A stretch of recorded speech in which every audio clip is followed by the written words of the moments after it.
2024 लोकसभा चुनाव में कुछ ही वक्त बाकी है। आपको बता दें कि जहां सभी पार्टियों ने अपने प्रत्याशियों की लिस्ट जारी करना शुरू कर दिया है, तो वहीं बीजेपी में भी कल रात बैठक चली है और तकरीबन 3 घंटे की बैठक के बाद ये मंथन हुआ है कि 150 सीटों पर बीजेपी अपने उम्मीदवारों की पहली सूची घोषित कर देगी।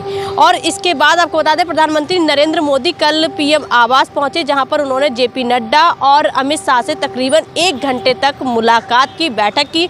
उसके बाद तकरीबन बैठक 3-4 घंटे चली बीजेपी की, उसमें कई बड़े नेता शामिल हुए। आपको ये भी बता दें कि सीटों का मंथन चल रहा है, जिस पर बीजेपी चौंकाने वाली सीटें सामने ला सकती है। जो पहली सूची होगी वो काफ़ी चौंकाने वाली होगी, क्योंकि बीजेपी का रिकॉर्ड रहा है। फिर चाहे आप मध्य प्रदेश को देख ले विधानसभा चुनाव, या फिर राजस्थान को देख ले, जिस तरह से उलट फेर सामने आया था, कई नए चेहरे बीजेपी घोषित इस बार लोकसभा चुनाव में भी कर सकती है।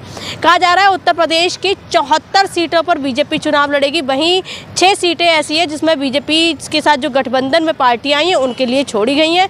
और बीजेपी की लिस्ट कुछ इस तरह भी हो सकती है, जहां पर प्रधानमंत्री नरेंद्र मोदी बनारस से चुनाव लड़ेंगे, अमित शाह गांधीनगर से चुनाव लड़ सकते हैं, वहीं स्मृति ईरानी अमेठी से और राजनाथ सिंह जो गृह मंत्री हैं वो लखनऊ से। कुछ इस तरह की भी सूची आने की संभावना है और कई नए चेहरे भी उत्तर प्रदेश में उतारने की बात कही जा रही। वहीं 50 नाम ऐसे हैं जो उत्तर प्रदेश में फाइनल कर लिए गए हैं। और बात करें तो लोकसभा चुनाव की, बीजेपी ने 150 लोगों की लिस्ट अभी तक जारी करने का फैसला ले लिया है। लिस्ट कल या परसों आ सकती है, लेकिन ये भी कहा जा रहा है कि बीजेपी की जो लिस्ट होगी वो काफ़ी चौंकाने वाली होगी, क्योंकि सबकी नज़रें अब सूची पर अटकी हुई है और सभी बीजेपी की ओर टकटकी लगाए देख रहे हैं, क्योंकि बीजेपी की जो लिस्ट आती है वो हर बार कुछ नया लेकर आती है और सबको चौंकाने वाली होती है। क्योंकि चाहे आपने मध्य प्रदेश देखा हो या फिर राजस्थान, बीजेपी ने कई केंद्रीय मंत्रियों को भी वहाँ से चुनाव लड़ाया था। इसी तरह से अब उत्तर प्रदेश में भी कुछ इसी तरह का देखने को आपको मामला मिलेगा कि बीजेपी कुछ नए चेहरे भी उतारेगी। वहीं पंकज सिंह की भी बात हो रही है कि पंकज सिंह को भी बीजेपी इस बार लोकसभा चुनाव में उतार सकती है।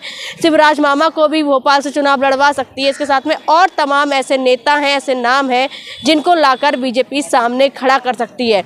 और कई लोगों के टिकट कटने की भी संभावना सामने आ रही है और 2 दिन में ये साफ हो जाएगा कि बीजेपी की जो पहली सूची आएगी किस किस को टिकट मिला है और किस किस का कटा है।